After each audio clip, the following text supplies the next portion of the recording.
Hi అందరికీ. అందరు బాగున్నారా? కొద్ది రోజుల నుంచి మీకు చెప్పాలనుకుంటున్నాను. ఎందుకంటే నేను ఇట్లా ఆడుతున్నా చేస్తున్నా అని చాలామంది అనుకోవచ్చు. కానీ నా ముఖం మీద నవ్వు కనిపిస్తుంది, కానీ నా కడుపులో ఉన్న బాధ ఎవరికి చెప్పుకోలేను కదా. ఎందుకంటే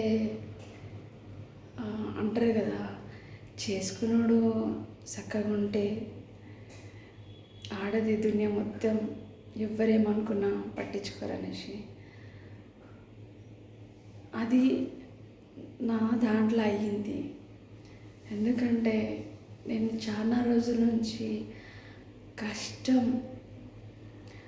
కష్టం బాధ అనేది నేను చాలా పడుతున్నా. ఎందుకు అంటావా, నా జీవితంలో నేను సుఖపడేదే లేదు.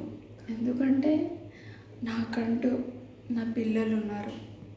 నా పిల్లల కోసం నేను చేసుకుంటున్న మేము కష్టం చేస్తేనే బతుకుతాము. కష్టం చేయకపోతే బతకలేము కదా. అట్లుండి నేను కష్టపడుతుంటే నా పిల్లలు చూడలేక చదువు మానేసి నా పిల్లల మీద కష్టానికి వెళ్తున్నారు తెలుసా.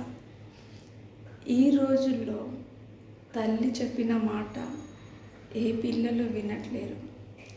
కానీ నా పిల్లలు నా కోసం, మా అమ్మ అంత కష్టపడుతుంది, చదువు మానేసి నా పిల్లలు ఇప్పటివరకు వాళ్ళ చదువు మానేసి